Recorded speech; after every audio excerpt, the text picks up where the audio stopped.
Good afternoon, welcome to good health. సంతానలేమితో బాధపడుతున్నారా? Infertility సమస్యను ఎలా అధిగమించవచ్చు?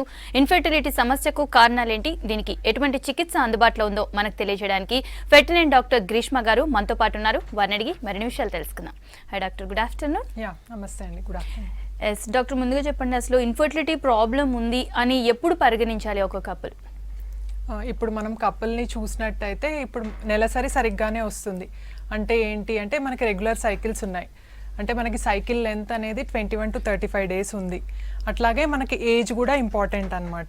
ఏజ్ అనేది లెస్ దాన్ 35 years, అంటే 35 సంవత్సరాల లోపు ఉంది మహిళకి అంటే వాళ్ళు ఒక ఏడాది ట్రై చేసిన తర్వాత కూడా పిల్లలు అవ్వట్లేరు అంటే వాళ్ళని యూజువల్గా ఇన్ఫర్టిలిటీగా పరిగణిస్తామన్నమాట. అట్లా కాకుండా మనకి ఏజ్ అనేది అంటే రెగ్యులర్ సైకిల్స్ ఉన్నాయి, 35 years దాటాయి అంటే మనకి 6 months వరకు ట్రై చేసి అయినా కూడా పిల్లలు అవ్వకపోతే మనకి ఇన్ఫర్టిలిటీగా పరిగణించి అంటే డాక్టర్లను సంప్రదించవచ్చు. అంతేకాకుండా ఇప్పుడు మనకి వేరే ఏ రకమైన అంటే ముందుగానే తెలుసు మనకి ఓవరీలో ఆల్రెడీ సర్జరీ అయింది, సో ఎగ్స్ తక్కువగా ఉన్నాయేమో, లేకపోతే మనకి అంటే మేల్ని తీసుకుంటే కొంచెం కణాలు తక్కువ ఉన్నాయి అట్లా, లేకపోతే కలయికలో ఇబ్బంది ఉంది, ఇంకా వేరే ప్రాబ్లమ్స్ ఏమన్నా ఉన్నాయి, ఎండోమెట్రియోసిస్ లాంటివి ఉన్నాయి, సో ఫైబ్రాయిడ్స్ లాంటివి ఉన్నాయని ముందుగానే తెలుసు. సో అట్లాంటి ప్రాబ్లమ్స్ ఏమన్నా ఉన్న వాళ్ళు అంటే వెంటనే డాక్టర్ని సంప్రదించవచ్చు మనకి ప్రెగ్నెన్సీ గురించి. డాక్టర్, అయితే ఇన్ఫర్టిలిటీ ప్రాబ్లం ఉంది అని దానికి రీజన్స్ ఏంటి ఉన్నప్పుడు? మనకి రీజన్స్ అంటే మెయిన్గా ఇప్పుడు మనం ఫీమేల్ ఇన్ఫర్టిలిటీగా మేల్ ఇన్ఫర్టిలిటీ అనమాట. ఇప్పుడు చూసుకున్నట్టయితే మనకి రీజన్స్ ఫీమేల్ ఇన్ఫర్టిలిటీ కూడా అరౌండ్ 20 to 30% ఉంది. మేల్ ఇన్ఫర్టిలిటీ కూడా ఆల్మోస్ట్ ఒక 20-25% ఉంది. అట్లాగే ఇద్దరిలో సమస్యలు కంబైన్డ్ ఇన్ఫర్టిలిటీ అంటే వాళ్ళలో కూడా ఆల్మోస్ట్ ఒక 20%. అట్లా కాకుండా ఇద్దరిలో ఏం సమస్యలు లేవు, అన్ఎక్స్ప్లెయిన్డ్ ఇన్ఫర్టిలిటీ అంటాం, అది కూడా ఒక 15 to 20% కాజెస్ ఉన్నాయన్నమాట. ఇప్పుడు ఎందుకు వస్తుంది ఇన్ఫర్టిలిటీ సమస్య ఎక్కువ అంటే లైఫ్ స్టైల్ చేంజ్ వల్ల, ప్లానింగ్ ప్రెగ్నెన్సీ లేట్గా అవడం వల్ల, స్ట్రెస్ ఎక్కువైపోవడం వల్ల, వర్క్ ప్రెషర్స్ ఎక్కువైపోవడం వల్ల, ఇట్లా చాలా అంటే పొల్యూషన్ ఎక్కువైపోవడం వల్ల, మనం తినే ఆహారంలో పెస్టిసైడ్స్ అనేవి కూడా ఎక్కువైపోవడం వల్ల ఇట్లా మనకి ఇన్ఫర్టిలిటీ అంటే ముందు కాలంలో చూసుకుంటే ఈ మధ్య కాలంలో చాలా ఎక్కువగా వినిపిస్తున్న సమస్య ఇది. అట్లాగే ఫీమేల్లో ఎందుకు వస్తుంది ఇన్ఫర్టిలిటీ అంటే యూజువల్గా మనకి ఎలా రావచ్చు అంటే ఫీమేల్ని తీసుకుంటే యూట్రస్, ట్యూబ్స్, ఓవరీస్ ఇట్లా ఉంటాయన్నమాట. సో మనం ఎక్కువగా చూసినట్టయితే ఓవ్యులేటరీ కాజెస్ అంటే మనకి ఓవ్యులేషన్కి సంబంధించిన సమస్యలు, యానోవ్యులేటరీ కాజెస్ ఇట్లాంటివే ఒక మనకి 20-25% వరకు ఉంటాయి. మళ్ళీ ట్యూబ్స్ అనమాట, ట్యూబ్స్ చూసుకుంటే అది ఒక 15% రీజన్ అయి ఉండొచ్చు. నెక్స్ట్ యూట్రైన్ కాజెస్ అంటాం అనమాట, యూట్రస్ చూసుకుంటే అరౌండ్ 15% రీజన్ అవుతుందన్నమాట. అట్లా మనకి ఎండోమెట్రియోసిస్ కూడా ఒక 10% మంది మహిళల్లో అట్లా చూస్తామన్నమాట. సో ఇట్లా రకరకాలుగా మనకి ఇన్ఫర్టిలిటీ సమస్యలు అనేవి ఫీమేల్లో అంటే కేటగిరీస్ని బట్టి ఉంటుంది, ట్యూబ్ ప్రాబ్లమా ఏ ప్రాబ్లం అనేది. అదే మనం మేల్ని చూసుకున్నట్టయితే ఒక సెమెన్ అనాలిసిస్ని బట్టి మనకి కణాలు తక్కువగా ఉన్నాయి అంటే ఒలిగోస్పర్మియా అంటాం. అట్లాగే కణాల కదలిక తక్కువగా ఉంది అంటే ఎస్థెనోస్పర్మియా అంటాం. కణాలు మనకి మార్ఫాలజీ అంటే చూడ్డానికి కనిపించే కణాలు తక్కువగా ఉన్నాయి అంటే టెర్టోస్పర్మియా అంటాం. సో ఇట్లా రకరకాలుగా మనకి రీజన్స్ అది ఎక్కడొస్తుంది ఇన్ఫర్టిలిటీ అనేది ఇట్లా వేరీ అవుతూ ఉంటుందండి. అయితే primary infertility and secondary infertility అంటారు కదా, అసలు అంటే ఏంటి? ప్రైమరీ ఇన్ఫర్టిలిటీ అంటే ఏంటి అంటే ప్రైమరీ అనమాట, అంటే ఇంతవరకు మనకి ఒక్కసారి కూడా ప్రెగ్నెన్సీ రాలేదు అంటే దాన్ని ప్రైమరీ ఇన్ఫర్టిలిటీ అంటాం. సెకండరీ ఇన్ఫర్టిలిటీ అంటే ఏంటి అంటే ఆల్రెడీ అది ప్రెగ్నెన్సీ వచ్చింది అంటే మనకి అబార్షన్ని కూడా సెకండరీ ఇన్ఫర్టిలిటీనే అంటాం. లేకపోతే ఆల్రెడీ అంటే ప్రెగ్నెన్సీ వచ్చి డెలివరీ అయినా కూడా అంటే పిల్లలు ఉన్నా కూడా సెకండరీ ఇన్ఫర్టిలిటీ అంటే ఆల్రెడీ ఒకసారి అంటే బాడీలో ప్రెగ్నెన్సీ వచ్చింది అంటే దాన్ని సెకండరీ ఇన్ఫర్టిలిటీగా కన్సిడర్ చేస్తాం. డాక్టర్, ఈ పీసీఓడి ప్రాబ్లం చూసుకుంటే చాలా వరకు కామన్ ప్రాబ్లం లాగా మారింది కదా, అసలు ఈ పీసీఓడి ప్రాబ్లం రావడానికి రీజన్స్ ఏంటి? ఇప్పుడు మెయిన్ రావడానికి అంటే ఇప్పుడు మనకి జెనెటిక్ ఇది ఎన్విరాన్మెంట్ జెనెటిక్ ఫ్యాక్టర్స్ అనేవి కూడా ఉంటాయి. సో అంటే కొంతమందికి జీన్స్లోనే ఉంటుందన్నమాట. దానికి మనకి ఎన్విరాన్మెంటల్ కండిషన్ తోడైతే అంటే ఇప్పుడు మనం చూసుకుంటున్నట్టయితే ఈ ఎన్విరాన్మెంట్లో కూడా పొల్యూషన్, పెస్టిసైడ్స్ ఇట్లాంటివి ఇంకా కొన్ని కెమికల్స్, సో అట్లా వాళ్ళకి జీన్స్లో ఉంటుంది. ఈ ఎన్విరాన్మెంట్లో ఇవి తోడైతే ఇంకా వాళ్ళకి తొందరగా మనకి మేనిఫెస్ట్ అనేది అవుతుందన్నమాట. సో మెయిన్ ఇది పీసీఓడి ఏంటి అంటే ఒక లైఫ్ స్టైల్ అంటే లైఫ్ స్టైల్ చేంజెస్ చేసుకుంటే మనకి అంటే క్యూర్ అనేది అవుతుంది, అంటే కంట్రోల్ అనేది అవుతుందన్నమాట. పీసీఓడి ఒకసారి వచ్చింది అంటే దానికి క్యూర్ కంటే మనం కంట్రోల్ చేసుకోవడం అనేది ఇంపార్టెంట్. అది ఇప్పుడు ఈ పీసీఓడిలో ఏమవుతుంది, అట్లా మనకి హార్మోనల్ ఇంబ్యాలెన్స్ అనేది తలెత్తుతుంది అనమాట. బ్రెయిన్లో రిలీజ్ అయ్యే హార్మోన్స్ అనేవి మనకి సక్రమంగా, అంటే పల్సటైల్ రిలీజ్ అనేది ఉంటేనే మనకి అది ఏంటి అంటే మనకి అది ఓవరీలో ఆ హార్మోన్స్ అనేవి యాక్ట్ చేసి ఎగ్ పెరుగుదల కానీ విడుదల అవ్వడం కానీ ఇట్లా అనేవి హెల్ప్ చేస్తాయి. ఇప్పుడు ఈ పీసీఓడిలో ఏంటి అంటే మనకు ఆ సిగ్నలింగ్ ఇదంతా కొంచెం డిస్టర్బ్ అవుతుంది. హార్మోన్స్ అనేవి ఒకటే లెవెల్లో ఉంటాయన్నమాట, ఇట్లా పల్సటైల్ సెక్రీషన్ అట్లా ఉండదు. సో అట్లా లేకపోవడం వల్ల ఏమవుతుంది అంటే మనకి ఇప్పుడు పీసీఓడిలో చూడ్డానికి ఎగ్ నెంబర్స్ అనేవి, అంటే ఇప్పుడు మనకి ఒక ఓవరీ తీసుకుంటే యూజువల్గా మనకి నార్మల్ వాళ్ళలో ఇట్లా ఒక 8 to 10x అన్నా ఉండాలన్నమాట ఒక ఓవరీలో. అట్లాగే ఇప్పుడు మనం పీసీఓడి చూసినట్టయితే వాళ్ళకి చూడ్డానికి ఎగ్ నెంబర్ అనేది ఎక్కువగా ఉంటుంది, అంటే మోర్ దాన్ 12 కానీ ఒక ఓవరీ తీసుకుంటే, లేకపోతే మోర్ దాన్ 15 గుడ్లు కానీ అట్లా ఉంటాయి. కాకపోతే వాళ్ళకి గ్రోత్ అనేది సరిగ్గా ఉండదు. సో ఇది ఇంకొకటి ఏంటి అంటే కొంతమంది ఒబీస్ ఉన్న వాళ్ళలో ఇన్సులిన్ రెసిస్టెన్స్ అనేది కూడా బాడీలో ఎక్కువగా ఉంటుందన్నమాట. సో అట్లా దీనివల్ల ఏమవుతుంది అంటే మనకి గ్రోత్ అనేది సరిగ్గా ఉండక మనకి ఓవ్యులేషన్ అనేది కూడా అవ్వదు. సో దీనివల్ల మనకి నెలసరి అనేది కూడా సక్రమంగా రాదు. సో పీసీఓడి ఉన్న వాళ్ళలో ఇర్రెగ్యులర్ సైకిల్స్ ఉంటాయన్నమాట.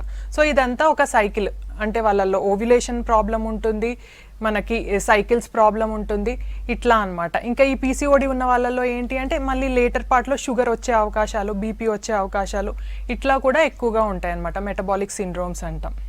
డాక్టర్, అయితే పీసీఓడికి ఇన్ఫర్టిలిటీకి సంబంధం ఏంటి? మనకి ఇప్పుడు ప్రెగ్నెన్సీ రావాలి అంటే నార్మల్గా ఎట్లా అంటే మన బాడీలో ఇప్పుడు మనకి డే 10 అట్లా, అంటే మనకి పీరియడ్ వచ్చే రోజు డే 1గా కౌంట్ చేసుకుంటే మనకు ఒక 10 days తర్వాత బాడీలో హార్మోన్స్ వల్ల ఎగ్ అనేది పెరగాలన్నమాట. ఇప్పుడు రెగ్యులర్ సైకిల్స్ ఉన్న వాళ్ళల్లో ఏంటి అంటే ఒక 28 day సైకిల్ ఉన్న వాళ్ళల్లో మనకి 14th day కానీ 13th day 15th day అట్లా ఓవ్యులేషన్ అనేది అవుతుంది. మరి పీసీఓడి ఉన్న వాళ్ళలో ఎగ్ గ్రోత్ అనేది ఉండదు కాబట్టి గ్రోత్ లేని ఎగ్ బయటికి అనేది రాదు. సో యానోవ్యులేటరీ సైకిల్స్ అంటాం. సో మనకి ప్రెగ్నెన్సీ రావాలంటే ఏంటి, మనకి ఎగ్ అనేది పెరిగి బాడీలో విడుదల అవ్వాలి. పీసీఓడిలో ఈ ప్రాసెస్ అనేది జరగదు. సో అందుకే మనకి యూజువల్గా పీసీఓడి ఉన్న వాళ్ళలో ఇన్ఫర్టిలిటీ సమస్య, యానోవ్యులేటరీ సైకిల్స్ కాబట్టి మనకి నెలసరి సరిగ్గా ఉండదు, మనకి ఎగ్ రిలీజ్ అవ్వకుండా అంటే ఇన్ఫర్టిలిటీ సమస్యకు కూడా మనకి దారితీస్తుంది యూజువల్గా పీసీఓడి వల్ల. ఎస్ డాక్టర్, కాల్ తీసుకుందాం. రాజేష్ గారు చెప్పండి, మీ ప్రాబ్లం ఏంటి చెప్పండి. ఎస్ చెప్పండి, డాక్టర్ గారు ఉన్నారు, మాట్లాడండి. మేడం నమస్కారం మేడం. నమస్తే అండి రాజేష్ గారు, చెప్పండి సార్. మేడం మాకు చిన్న డౌట్ మేడం. చెప్పండి. నా భార్యకి ఆల్రెడీ ఫ్యామిలీ ప్లానింగ్ చేపించాం. ఓకే అండి. చేపించి కూడా దాదాపు ఒక 11 years అవుతుంది మేడం. ఓకే అండి, 11 years. ఇప్పుడు వయసు ఎంత అండి మీ వైఫ్ ది? మేడం నా వైఫ్ వచ్చేసి 30 years మేడం ప్రెసెంట్. ఓకే. అయితే మేము మళ్ళీ బాగా చేద్దామని అనుకుంటున్నాం మేడం. ఓకే, మళ్ళీ అవును మేడం. చెప్పండి సార్. అయితే ఎట్లా చేయాలి మేము? టెస్ట్ ట్యూబ్ చేసే పోవచ్చా, లేకపోతే మేము నార్మల్ గా అయితే బాగుంటుందా అని ఆలోచిస్తున్నాం. అంటే డౌట్ ఉంది కొద్దిగా. అదే ఇప్పుడు యూజువల్ గా అంటే మీకు ఏజ్ అని అంటే ఇది ట్యూబెక్టమీ ఆపరేషన్ చేయించుకొని కూడా 11 years అంటే చాలా ఎక్కువ టైం అయిపోయింది. సో ఇన్ని ఇయర్స్ గ్యాప్ వచ్చింది కాబట్టి మళ్ళీ మనకి అంటే ట్యూబ్ రివర్సల్ ఆపరేషన్ అనేది ఉంటుంది, అది చేయించుకున్నా కూడా సక్సెస్ అనేది తక్కువ. ఈ ట్యూబ్ రివర్సల్ ఆపరేషన్లో సక్సెస్ రేట్ అనేది యూజువల్గా మనకి 40% అట్లా ఉంటుందన్నమాట. సో మళ్ళీ ఏంటి అంటే ఇది ఒక ఆపరేషన్, అంటే లాప్రోస్కోపీ కానీ అంటే ఓపెన్ ఆపరేషన్ కానీ, సో ఒక ఆపరేషన్ అయితే అండర్గో అవ్వాలి మళ్ళీ ట్యూబ్ రివర్సల్ సర్జరీ అంటే. సో అదొకటి. మళ్ళీ తర్వాత ఇది మళ్ళీ ఫెయిల్ అయింది అనుకోండి, ఈ ట్యూబ్ రివర్సల్ ఆపరేషన్ చేయించుకున్న తర్వాత కూడా మీకు ప్రెగ్నెన్సీ అనేది రాలేదు అంటే మళ్ళీ నెక్స్ట్ ప్రొసీజర్ అనేది మనకి ఐవీఎఫ్ఏ ఉంటుంది. సో అట్లా అన్నమాట. ఇంకొకటి ఏంటి అంటే ఎగ్ నెంబర్స్ ఎట్లా ఉన్నాయి అది కూడా మీరు డిసైడ్ చేసుకునే ముందు నెక్స్ట్ ఏ స్టెప్ అనేది ఫస్ట్ అంటే Day 2 కానీ Day 3 కానీ వెళ్ళి అసలు మా ఫీమేల్లో ఎగ్ నెంబర్స్ ఎలా ఉన్నాయి అదొకసారి టెస్ట్ చేసుకోండి. అట్లాగే మీది కూడా కణాల టెస్ట్ చేసుకుంటే ఎట్లా ఉంది, సో దాన్ని బట్టి మీకు అది అడ్వైజ్ అనేది ఇస్తారు ఏ ప్రొసీజర్కి వెళ్తే ఎక్కువ సక్సెస్ ఉంటుంది అనేది. ఎస్ డాక్టర్, నెక్స్ట్ కాల్ తీసుకుందాం. మహేందర్ గారు చెప్పండి, మీ ప్రాబ్లం ఏంటి చెప్పండి. ఇది మాకు మ్యారేజ్ అయ్యి 7 years అవుతుందండి. చెప్పండి సార్. మేడం మ్యారేజ్ అయ్యి 7 years అవుతుంది. ఓకే అండి. 6 years బాబుండు. ఓకే. అయితే మళ్ళీ ఇప్పుడు సెకండ్ కాప్ గురించి ట్రై చేస్తున్నాం కానీ కావట్లేదు. ఎన్ని సంవత్సరాల నుంచి ట్రై చేస్తున్నారండి నెక్స్ట్ ప్రెగ్నెన్సీ? అంటే 3 years అనుకోండి. Okay, 3 years. ఏజ్ ఎంత అండి వైఫ్ది? మా వైఫ్ ఏజ్ 23. ఓకే, 23 ఇయర్స్, చిన్న వయసు. 23 ఉంటుంది మేడం. ఆహాహా, ఓకే. అంటే మీరు న్యాచురల్గా ట్రై చేశారు కానీ ఇంతవరకు డాక్టర్ని అయితే సంప్రదించలేదు ప్రెగ్నెన్సీ రావడానికి? అంటే డాక్టర్ని ఆల్రెడీ కన్సల్ట్ అయ్యాము. అయితే తనకు చెక్ చేస్తే ఏమంటున్నారంటే హార్మోన్స్ ప్రాబ్లమ్స్ ఉన్నాయి బాబు అని చెప్పి, కొంచెం థైరాయిడ్ ప్రాబ్లం కూడా అటాక్ అయింది. ఓకే అండి. థైరాయిడ్ ప్రాబ్లం కూడా నార్మల్ అయింది. 12.5 mg టాబ్లెట్స్ థైరాయిడ్ నార్మల్ ఇస్తారు. పీరియడ్స్ రెగ్యులర్గా వస్తున్నాయండి? పీరియడ్స్ ఒక్కొక్క మంత్ ఏమో రెగ్యులర్ గానే ఉంటాయి, ఒక్కోసారి ఏమో జస్ట్ 10 days ముందు లేదా 5 days ముందు ఇట్లా ముందు అవడం ఉంటది కానీ లేట్ గా అవడం అయితే లేదండి. ఓకే అండి, లేట్ గా అవడం అయితే లేదు. ఓకే, ముందుగానే అవుతుంది. Okay okay. సో అంటే మనకి పీరియడ్స్ కొంచెం ముందుగానే అవుతున్నాయి కాబట్టి మనకి ఓవేరియన్ రిజర్వ్ ఎట్లా ఉంది అంటే ఒకసారి స్కాన్లో అంతా బాగుందా లేదా అనేది ఒకసారి చూసుకోవాలి మనకి. సో దాన్ని బట్టి మనకి అంటే ఇప్పుడు ఎగ్ నెంబర్స్ అనేవి బాగానే ఉంటే మీకు ఒక చిన్న అంటే మీవి కూడా కణాల టెస్ట్ చేసి అది బాగానే ఉంటే మనకి ఒకసారి ట్యూబ్ టెస్ట్ కూడా చేసుకొని చూసి అన్నీ బాగుంటే చిన్న టాబ్లెట్ మెథడ్ అది ట్రై చేయొచ్చండి. అంటే ఆ టాబ్లెట్ ఇచ్చి ఎగ్ పెరుగుతుందా లేదా ఫాలిక్యులర్ స్టడీ స్కాన్ అంటాం, అది చేసుకొని చూసి ఏ టైంలో కలిసి ఉండాలో చెప్తారు. లేకపోతే మీది కొంచెం కణాలలో ఏమన్నా ప్రాబ్లం ఉంది, మీ వైఫ్ది కొంచెం ఏమన్నా ప్రాబ్లం ఉంది అంటే ఐయుఐ చేసుకోమని చెప్తారండి. సో అంటే ఇట్లా మీ ట్రీట్మెంట్ అనేది ఒకసారి మిమ్మల్ని ఇవాల్యుయేట్ చేస్తే ఏ ట్రీట్మెంట్కి వెళ్తే సరిగ్గా అంటే సక్సెస్ ఎక్కువగా ఉంటుందో చెప్తారు మీకు. డాక్టర్ నెక్స్ట్ కాల్ తీసుకుందాం. ఆశా బేగం గారు, చెప్పండి మీ ప్రాబ్లం ఏంటి? చెప్పండి, డాక్టర్ గారు ఉన్నారు, మాట్లాడండి. ఎస్, చెప్పండి మీ ప్రాబ్లం ఏంటో, డాక్టర్ గారు ఉన్నారు, మాట్లాడండి. హలో, నమస్తే అండి, చెప్పండి. Good evening ma'am. Good evening అండి, చెప్పండి. నా పేరు ఆశా బేగం మ్యామ్. ఓకే అండి, చెప్పండి. మ్యారేజ్ అయ్యి 1 year అవుతుంది మేడం. ఓకే అండి. నేను మొన్న హాస్పిటల్కి వెళ్ళి చూపించుకున్నాను, ఏ ప్రాబ్లం లేదన్నారు నాకు స్కానింగ్ తీసి. ఓకే అండి. ఇక మా హస్బెండ్ మానసికంగా మెడిసిన్స్ వాడుతున్నాడు, మన ప్రాబ్లం ఉంటుందంటారా మేడం? యూజువల్గా అంటే మనకి ఈ మానసిక మెడిసిన్స్ వాడడం వల్ల కొంచెం మనకి స్పర్మ్ కౌంట్లో తేడా అనేది రావచ్చండి, కొంచెం మొటిలిటీ తగ్గడము ఇట్లా అనేది అవ్వచ్చు మనకి. సో ఒకసారి అంటే మీరైతే 1 year నుంచి ట్రై చేస్తున్నారా పిల్లలు అవ్వాలని? ఓకే అండి, అనుకుంటున్నాము కావాలని. ఓకే అండి, సరే. అంటే మీ ఏజ్ కూడా తక్కువే అయినట్టయితే అంటే ఒకసారి బేసిక్ ఇవాల్యుయేషన్ ఎప్పుడైనా మనం ప్రెగ్నెన్సీ అనేది ప్లాన్ చేసుకునేటప్పుడు ప్రీ ప్రెగ్నెన్సీ కౌన్సిలింగ్ అనేది తీసుకోవడం కూడా ఇంపార్టెంట్. అంటే మన బాడీలో అంటే మనం ఒక డాక్టర్ దగ్గరికి వెళ్తే అంటే బేసిక్ ఇవాల్యుయేషన్ లాగా చేస్తారనమాట. అంటే బాడీ అంటే సరిగ్గా ఉందా, ప్రెగ్నెంట్ అవ్వడానికి రెడీగా ఉందా లేదా, చిన్న ప్రీనేటల్ వైటమిన్స్ అంటారు, ఫోలిక్ యాసిడ్ అట్లాంటి సప్లిమెంటేషన్ ఇస్తారు, బాడీలో షుగర్ హీమోగ్లోబిన్ అన్నీ నార్మల్గా ఉన్నాయా లేదా అవన్నీ టెస్ట్ చేస్తారు. సో ఆ రకమైన టెస్ట్ చేసుకొని హస్బెండ్ది కూడా ఒకసారి సెమెన్ అనాలిసిస్ అది చేసుకున్న తర్వాత మీకు అంతా నార్మల్గానే ఉంది అంటే మీరు నార్మల్గా ఇది మందులు అవన్నీ వైటమిన్స్ అవన్నీ తీసుకొని ప్రొసీడ్ అవ్వచ్చండి, నార్మల్గా ట్రై చేయొచ్చు. ఎస్ డాక్టర్, థైరాయిడ్ ప్రాబ్లం ఇన్ఫర్టిలిటీకి ఎలా కారణం అవుతుంది డాక్టర్? ఇప్పుడు మనకి ఏంటి అంటే థైరాయిడ్ ప్రాబ్లం వల్ల యూజువల్గా మనం ఎక్కువగా చూసేది హైపోథైరాయిడిజం అంటాం అనమాట. దీనివల్ల ఏమవుతుంది అంటే చాలా టైమ్స్లో మనకి ఎగ్ క్వాలిటీ అనేది ఎఫెక్ట్ అవుతుంది అనమాట. కొన్నిసార్లు థైరాయిడ్ ప్రాబ్లం వల్ల సైకిల్స్ కూడా ఇర్రెగ్యులర్గా అవుతూ ఉంటాయి. ఇంకొకటి ఏంటి అంటే మెయిన్గా మనకి ఊరికే అబార్షన్స్ అనేవి కూడా అవుతూ ఉంటాయి ఈ థైరాయిడ్ ప్రాబ్లం వల్ల, రికరెంట్ ప్రెగ్నెన్సీ లాస్ అని అంటాం అనమాట. సో అట్లా మనకి అంటే ఊరికే అబార్షన్స్ అట్లా దారి తీయొచ్చు. సో మనకి ఏంటి అంటే ఈ థైరాయిడ్ ఇది అంటే నార్మల్గా ఉండడము అనేది చాలా అవసరం. మనం ఎప్పుడైనా ప్రెగ్నెన్సీ ప్లాన్ చేసుకునేటప్పుడు థైరాయిడ్ లెవెల్స్ అనేవి నార్మల్గా ఉండాలి. అంటే ఇప్పుడు వేరే వాళ్ళతో కంపేర్ చేసుకుంటే ఏంటి అంటే మనకి ఇప్పుడు ఈ TSH హార్మోన్ లెవెల్ అనేది ప్రెగ్నెన్సీ ప్లాన్ చేసుకునే వాళ్ళకి మనకి 2.53 బిలో అట్లా ఉండాలి అని చెప్తాం. అట్లా ఉంటే మనకి అంటే ప్రెగ్నెన్సీ ప్లాన్ చేసుకునేటప్పుడు ఏ ఇబ్బందులు అనేవి లేకుండా ఉంటాయి మనకి. ఎస్ డాక్టర్, నెక్స్ట్ కాల్ తీసుకుందాం. భవానీ గారు, చెప్పండి మీ ప్రాబ్లం ఏంటో. హలో, నమస్కారం మేడం. నమస్తే అండి, చెప్పండి. నా పేరు భవాని అండి. చెప్పండి భవాని గారు. మాకు పెళ్ళి 10 years అవుతుంది మేడం. ఓకే. 5 years కి ఒక పాప పుట్టింది. ఓకే అండి. మళ్ళా ఏం లేదు మేడం. ఓకే అండి, 5 years నుంచి ట్రై చేస్తున్నారు ప్రెగ్నెన్సీ. ఓకే. మా వారు ఆర్మీలో జాబ్ చేస్తారు. మీ హస్బెండ్ జాబ్ చేస్తారంటున్నారా? అవునండి. ఓకే అమ్మ. అదే మరి మీరు అంటే ఫస్ట్ టైం అయితే న్యాచురల్ గానే వచ్చింది. ఇప్పుడు ఏజ్ ఎంత అండి? నెలసరి సక్రమంగా వస్తుందా మీకు? వస్తుంది మేడం. ఏజ్ ఎంత? లేదు, నాకు 32 మేడం.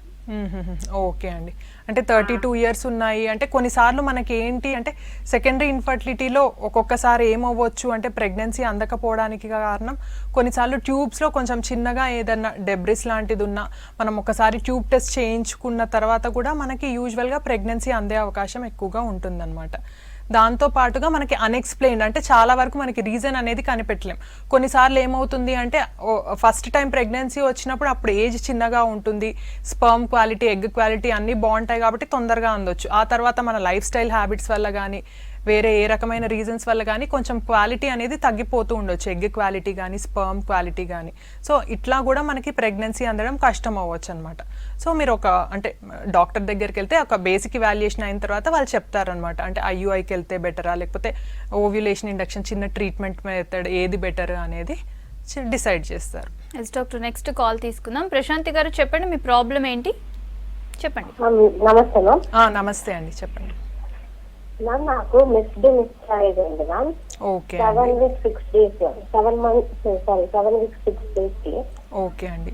అంటే ఏంటి మీకు అంటే స్కాన్ చేస్తే పిండం కనిపించిందా, తయారైంది, హార్ట్ బీట్ ఫామ్ అవ్వలేదని చెప్పారు అంతేనా?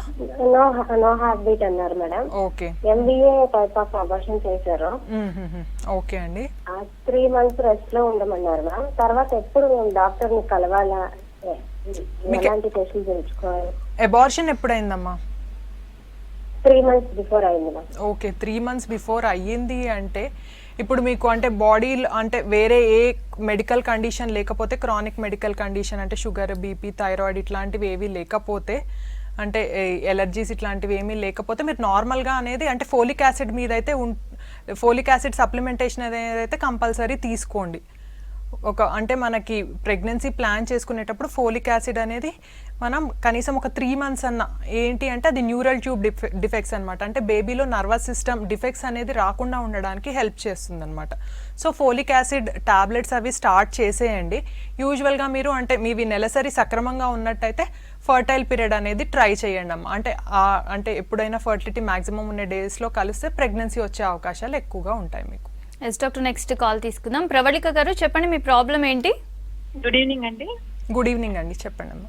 నాకు మ్యారేజ్ 1 year అవుతుందండి. నాకు 28 years, మా హస్బెండ్ కి వచ్చేసి 31 years అండి. ఓకే అండి. నాకు బిఫోర్ మ్యారేజ్ కొంచెం ఇరెగ్యులర్ పీరియడ్స్ ఉండే, మ్యారేజ్ తర్వాత రెగ్యులర్ గానే వచ్చాయి. ఒక 2 months నుంచి మళ్ళీ రెగ్యులర్ పీరియడ్స్ స్టార్ట్ అయ్యాయి మేడం. అంటే మీరు అప్పుడు ఏమన్నా మందులు వేసుకున్నారామా పీరియడ్స్ రెగ్యులర్ అవ్వడానికి? అయ్యా, అది కోర్స్ టైప్ లో ఉంటుంది కదా అండి. ఓకే, ఒక 3 months అట్లా ఏమన్నా వేసుకున్నారా? అలా వేసుకున్నాను, అంటే బిఫోర్ మ్యారేజ్ వేసుకున్నాను రెగ్యులర్ కోసం అనేసి. Okay okay. మళ్ళీ ఈ మధ్య వెయిట్ గెయిన్ ఏమన్నా అయ్యారా మీరు? వెయిట్ గెయిన్ అంటే వెయిట్ అంటే అంతే ఉంటున్నానండి, 68, 70 టైప్. Okay okay. అంటే మనకి ఏంటి అంటే మనకి ఒక్కోసారి పీసీఓడి ఉన్నప్పుడు మనకి అంటే ఇది పెళ్ళి ఎప్పుడైనా కానీ పీసీఓడి అనేది ఉన్నప్పుడు పీరియడ్స్ రెగ్యులరైజేషన్కి మనకి మెడిసిన్స్ అనేది ఇస్తారు, oral contraceptive pills 21 days tablet, అది 3 months కోర్స్ లాగా అట్లా ఇస్తారనమాట. అవి వేసుకున్న తర్వాత కొన్నాళ్ళు మళ్ళీ అంటే రెగ్యులర్గానే వస్తుంటాయి పీరియడ్స్. ఆ తర్వాత మళ్ళీ వేరే కారణాల వల్ల వెయిట్ గెయిన్ లాంటివి అంటే ఏమన్నా అయినా కూడా మళ్ళీ పీరియడ్స్ అనేవి ఇర్రెగ్యులర్గా అవుతూ ఉంటాయి. సో అంటే ఫస్ట్ మీరు స్కాన్ అది చేయించుకొని ఏమన్నా పీసీఓడి లాంటి ప్రాబ్లం ఏమన్నా ఉందా అనేది ఒకసారి చెక్ చేసుకోండి అమ్మ. ఇట్లాంటి ప్రాబ్లం ఉంటే మనకి లైఫ్ స్టైల్ చేంజెస్ అనేవి అడ్వైస్ చేస్తారు. ప్రెగ్నెన్సీ కావాలి అనుకుంటే దానికి తగ్గట్టుగా మనకి ఓరల్ ఓవిలోజన్స్ టాబ్లెట్ ఇచ్చి ప్రెగ్నెన్సీ కోసం ట్రై చేస్తాం మనం. ఎస్ డాక్టర్, నెక్స్ట్ కాల్ తీసుకుందాం. ప్రశాంత్ గారు చెప్పండి, మీ ప్రాబ్లం ఏంటి చెప్పండి. డాక్టర్ గారు ఉన్నారు, మాట్లాడండి. చెప్పండి ప్రశాంత్ గారు, మీ ప్రాబ్లం ఏంటి? Right, okay doctor. అయితే ఫైబ్రాయిడ్స్ ఫామ్ అవుతూ ఉంటాయి కదా, అసలు ఈ ఫైబ్రాయిడ్స్ ఎందుకని ఫామ్ అవుతాయి, దీనికి రీజన్స్ ఏమైనా ఉంటాయంటారా? ఇప్పుడు ఈ రీజన్స్ అంటే మనం ముందుగా అనుకున్నట్టు దేనికి స్పెసిఫిక్ రీజన్ అనేది ఉండదండి. ఏదైనా కూడా మనకి జెనెటిక్ కండిషన్ దాన్ని బట్టి. కాకపోతే ఫైబ్రాయిడ్స్ అనేవి ఏంటి అంటే రిప్రొడక్టివ్ ఏజ్ గ్రూప్లో అనేది మనం ఎక్కువగా చూస్తాం అనమాట. యూజువల్గా ఇది 30-40 years ఆ ఏజ్ గ్రూప్లో మనం ఎక్కువగా చూస్తాం మనం ఫైబ్రాయిడ్స్ అనేవి. ఇదేంటి అంటే ఇప్పుడు ఈస్ట్రోజన్ హార్మోన్ వల్ల కూడా ఎక్కువగా అవుతూ ఉంటాయి ఇది ఫైబ్రాయిడ్స్ అనేవి. సో ఇప్పుడు మనకి ఫైబ్రాయిడ్స్ వల్ల ఏంటి అంటే అది డిపెండ్స్ అనమాట. మనకి ఇది యుట్రైన్ మజిల్లో కనుక అంటే స్వెల్లింగ్ లాగా అది కొంచెం ఎక్సెస్గా మజిల్ అనేది హైపర్ట్రోఫీ అట్లా సెల్స్ అనేవి ఇంక్రీజ్ అయినప్పుడు అది మనం ఫైబ్రాయిడ్ అంటే కంతిలాగా ఏర్పడుతుంది అనమాట. సో మనకి ఎప్పుడైనా ఇది ఫైబ్రాయిడ్ అనేది సబ్మ్యూకోజల్ ఫైబ్రాయిడ్ అనుకోండి, అంటే మనకి యూట్రైన్ క్యావిటీ అనేది ఉంటుంది. ఆ యూట్రైన్ క్యావిటీ అనేది మనకి ఇది ఎండోమెట్రియల్ లైనింగ్ అనేది ఉంటుంది. ఇప్పుడు ఆ యూట్రైన్ క్యావిటీలోనే మనకి ఎప్పుడైనా బేబీ ఫామ్ అయినప్పుడు బేబీ అతుక్కునేది మనకి క్యావిటీ లోపలే. ఇప్పుడు ఆ క్యావిటీలో ఏమన్నా ప్రాబ్లం అంటే ఆ ఫైబ్రాయిడ్ ఏమైనా పుష్ చేస్తుంది అంటే కూర్చుంటుంది అంటే బేబీకి అంటే ఇంప్లాంట్ అవ్వడానికి సహకరించట్లేదు అంటే డెఫినెట్గా మనకి ప్రెగ్నెన్సీ రావడానికి ప్రాబ్లం ఉంటుంది. ఒకవేళ ప్రెగ్నెన్సీ వచ్చినా ఊరికే అబార్షన్స్ అవుతూ ఉంటాయి. సో ఒకవేళ ఫైబ్రాయిడ్స్ అనేవి ఆ లోపల ఉంటే అంటే ఆ క్యావిటీ లోపల ఉంటే డెఫినెట్గా దాన్ని తొలగించుకోవాలి. ఇంకొన్నిసార్లు ఏమవుతుంది, ఈ ఫైబ్రాయిడ్స్ వల్ల నొప్పి అనేది విపరీతంగా వస్తుంది అనమాట, బ్లీడింగ్ అనేది కూడా చాలా ఎక్కువగా అవుతుంది. సో ఈ ఫైబ్రాయిడ్స్కి ట్రీట్మెంట్ అంటే ఏంటి అంటే మనకి ప్రెగ్నెన్సీ కావాలనుకుంటే అంటే ఆ ట్రీట్మెంట్ వేరే ఉంటుంది. లేకపోతే ప్రెగ్నెన్సీ అవసరం లేదు అంటే ఈ ఏజ్ని బట్టి కూడా మనకి ప్రెగ్నెన్సీ అవసరమా లేదా అనే దాన్ని బట్టి కూడా మనకి ట్రీట్మెంట్ అనేది చేంజ్ అవుతూ ఉంటుంది అనమాట. అది ఆ ఫైబ్రాయిడ్ సైజ్ని బట్టి కూడా ఉంటుంది మనకి ట్రీట్మెంట్ ఎట్లా చేయాలి ఏంటి అనేది. ఎస్ డాక్టర్, నెక్స్ట్ కాల్ తీసుకుందాం. నరేష్ గారు చెప్పండి, మీ ప్రాబ్లం ఏంటి? మేడం గుడ్ ఈవినింగ్ అండి నరేష్ గారు, చెప్పండి. మేడం 12 years వచ్చింది మేడం మ్యారేజ్ అయ్యి. 3 years అవుతుందండి? 12 years. ఓకే ఓకే అండి. ముందు అంటే ప్రెగ్నెన్సీ వద్దనుకొని ప్లాన్ చేసుకున్నాం మేడం ఓకే 5 years వరకు. మళ్ళీ తర్వాత కంటిన్యూషన్ గా ప్రెగ్నెన్సీ కానీ ట్రై చేస్తే ఆ ఎగ్ సైజ్ పెరగడానికి ట్రీట్మెంట్ కూడా తీసుకున్నాం మేడం బయట. ఓకే 7 years నుంచి ట్రై చేస్తున్నారా అండి ఇప్పుడు ప్రెగ్నెంట్ అవ్వడానికి? అవును మేడం. ఓకే, బయట ఏం ట్రీట్మెంట్స్ తీసుకున్నారండి? బయట అంటే ఎగ్ సైజ్ పెరగడానికి మేడం నాది కూడా కౌంట్ కొంచెం తక్కువ ఉంది మేడం. ఓకే, తీసుకున్నా కానీ రిజల్ట్ ఏం లేదు మేడం. మేము అంటే మీకు హాస్పిటల్ వచ్చేసి ఐవీఎఫ్ చేయించుకున్నాను ఆలోచన ఉంది మేడం. అట్లా అంటే ఇప్పుడు 32 years మేడం మా మిసెస్ కి, నాకు 35 years మేడం. ఓకే అండి. సో అంటే ఇప్పుడు పెళ్ళై 12 years అవుతుంది. 12 years అయితే సో అంటే ఇంక ఇప్పుడు పెళ్ళై 12 years అవుతుంది కాబట్టి ఇంక ఇన్నేళ్ళు మీరు ఇంకా సక్సెస్ అవ్వలేదు కాబట్టి డెఫినెట్గా అంటే ఏదో అంటే మనకి సక్సెస్ ఎక్కువ ఉన్న ట్రీట్మెంట్స్ అనేవి ట్రై చేస్తే బెటర్. సో ఏ ట్రీట్మెంట్కి వెళ్ళాలి, ఐవీఎఫా ఐయుఐఆ అనేది ఇప్పుడు మీరు అంటే ఏదైనా ఫర్టిలిటీ సెంటర్ని అంటే మనకి విజిట్ చేస్తే మనం చూసి అంటే మీది కూడా కణాలు తక్కువ ఉంటే ఎంత తక్కువ ఉన్నాయి, ఏమన్నా పెంచొచ్చా, అంటే ఎగ్ నెంబర్స్ కూడా ఎలా ఉన్నాయి అన్నీ చూసుకొని దాన్ని బట్టి మనకి తొందరగా సక్సెస్ అయ్యే ట్రీట్మెంట్స్ ఏంటివి అనేది అడ్వైస్ చేస్తాం మనం. ఎస్ డాక్టర్, నెక్స్ట్ కాల్ తీసుకుందాం. లత గారు చెప్పండి, మీ ప్రాబ్లం ఏంటి? ఏం లేదండి, మా పాప 10 ఇప్పుడు 11 years ఉండదండి. ఓకే అండి. అయితే పాప 10 years కే మెచ్యూర్ అయింది పాప. ఓకే అండి. అయితే పాపకు వచ్చేసి మళ్ళీ సెకండ్ టైం 3 months కి అయిందండి. అయితే ఆమెకు పీరియడ్స్ 10 days కు 15 days కు వస్తున్నాయండి మధ్యలో. అయితే మేము హాస్పిటల్ చూపించి 3 నెలలు మెడిసిన్ రాశారు. రాసిన తర్వాత కొంచెం ఒక 2 months 3 months పాపకు పర్లేదు, మంచిగా వచ్చింది పీరియడ్స్. ఓకే అండి. అయితే తర్వాత మళ్ళీ ఏమైందంటే మళ్ళా ఇంకా 3 నెలల నుంచి మళ్ళీ అట్నే వస్తుందండి. ఏంటి తొందర అంటే నెలలో 2 సార్లు వస్తుంది అనమాట పీరియడ్? అవునండి అవునండి. ఓకే, థైరాయిడ్ టెస్ట్ కూడా చేయించామండి. థైరాయిడ్ టెస్ట్ అయితే ఏం లేదని చెప్పారు. ఓకే, అంటే ఇప్పుడు మనకి చెప్పండి అమ్మా. పాపకి ఓసారి బ్లీడింగ్ మధ్యలో ఓసారి ఎక్కువ అవుతుంది, ఓసారి తగ్గుతుందండి. అయితే ఇది చిన్న పాప కదండి, మరి ఏమైనా ప్రాబ్లం వస్తుందంటారా? అంటే ఇప్పుడు మనకి ఎప్పుడైనా మెచ్యూర్ అయిన తర్వాత మనకి అంటే ఆ యాక్సిస్ అనేది ఇప్పుడు అంటే మనం ఈ మెచ్యూరిటీ సైకిల్ ఇదంతా సెట్ అవ్వడానికి అంటే సైకిల్స్ కొంచెం రెగ్యులరైజ్ అవ్వడానికి కొంతమందికి టైం అనేది పడుతుంది. ఒక 1 year అట్లా, కొంతమందికి 1.5 years అట్లా పట్టొచ్చు అనమాట. యూజువల్గా అంతవరకు మనం వెయిట్ చేయొచ్చు. సరే మనకి బ్లీడింగ్ ఎక్కువగా అవుతుంది అంటే ఇప్పుడు ఈ బ్లీడింగ్ తగ్గడానికి అనేది మనం టాబ్లెట్లు ఇవ్వచ్చు. కానీ ఒకటేంటి అంటే ఓరల్ కాంట్రసెప్టివ్ పిల్స్ అనేవి అంత చిన్న పిల్లల్లో యూజువల్గా మనం పెట్టమన్నమాట. ఎందుకంటే ఆ మందులు పెట్టేస్తే ఏమవుతుంది అంటే బోన్స్ కొంచెం ఫ్యూజ్ అయిపోయి మళ్ళీ ఎదుగుదలకి మనకి ప్రాబ్లం వస్తుంది అనమాట. సో ఆ బ్యాలెన్స్ అనేది మనకి ఇంపార్టెంట్, మనం ట్రీట్మెంట్ ఇచ్చేటప్పుడు ఏ విధంగా చేసుకోవాలి అనేది. ఎస్ డాక్టర్, నెక్స్ట్ కాల్ తీసుకుందాం. రాధాకృష్ణ గారు చెప్పండి, మీ ప్రాబ్లం ఏంటి? ఎస్ డాక్టర్ ఉన్నారు, మాట్లాడండి. చెప్పండి రాధాకృష్ణ గారు, మీ ప్రాబ్లం ఏంటో చెప్పండి. డాక్టర్ గారు ఉన్నారు, మాట్లాడండి. హలో, నమస్తే అండి, చెప్పండి సార్. మేడం నమస్తే మేడం. నమస్తే అండి, చెప్పండి. మేడం మేము కూడా ఇక్కడ బయట చాలా మా మ్యారేజ్ అయ్యి దాదాపు 10 years అవుతుంది మేడం. సార్ ఓకే అండి, చెప్పండి. అయితే మేము కూడా ఇక్కడ బయట చాలా వరకు చూపించుకున్నాము. అయితే PCOD ప్రాబ్లం అని చెప్పారు. ఇప్పుడు తిరిగిన అవ్వట్లేదు. ఓకే అండి. ఆమెకు 23 ఉంటుంది, నాకేమో 32 ఉంటుంది. ఓకే అండి. ప్రెగ్నెన్సీ అనేది అదే ట్రీట్మెంట్స్ ఏమయ్యాయండి ఇప్పటి వరకు మీకు? ట్రీట్మెంట్స్ చేస్తుండ్రు వాళ్ళు, నెలసరి వస్తుందని చెప్తున్నారు కానీ రావట్లేదు. అన్ని టెస్టులు చేయించాము, అంతా బాగానే ఉందని చెప్పిండ్రు. ఓకే, అంటే అన్ఎక్స్ప్లెయిన్డ్ అంటే మీది కూడా కణాల టెస్ట్ బాగానే ఉంది, తనకు కూడా ఎగ్ గ్రోత్ బాగానే ఉంది అంటే అది అన్ఎక్స్ప్లెయిన్డ్ ఇన్ఫర్టిలిటీ అనమాట. ఓకే అండి. సో మనకి ఇట్లా అంటే పెళ్ళి ఇంత లాంగ్ ఇది అవుతుంది కాబట్టి 10 years అవుతుంది కాబట్టి ఇంకా తొందరగా అంటే మనం ఒకసారి బేసిక్ ఇవాల్యుయేషన్ అనేది చేసుకొని తొందరగా సక్సెస్ అయ్యే ట్రీట్మెంట్స్ అంటే మీకు కొంచెం అంటే అన్నీ మనకి ఈ కణాల టెస్ట్ కూడా అంటే సరిగ్గా చూసుకోవాలండి. మొటిలిటీలో కొంచెం ఏమన్నా మినిమల్ ఇష్యూస్ అనేవి ఉండొచ్చు. సో అట్లా కూడా మనకి సక్సెస్ అనేది సరిగ్గా ఉండదు. ఇంకొకటి ఏంటి అంటే స్పర్మ్లో DNA ఫ్రాగ్మెంటేషన్ అనేది కూడా ఎక్కువగా ఉన్నా కూడా మనకి ఈ ప్రెగ్నెన్సీ అనేది సరిగ్గా రాకపోవచ్చు. సో ఇట్లా మనం ఏది రీజన్ అనేది ఒకసారి డీటెయిల్డ్గా చూసుకొని దానికి తగ్గట్టుగా మనకి సక్సెస్ ఎక్కువగా ఉండే ట్రీట్మెంట్స్ అనేవి చేసుకోవాలి. Okay, thank you doctor. ఇది ఇవాల్టి good health. Stay tune to V6 news.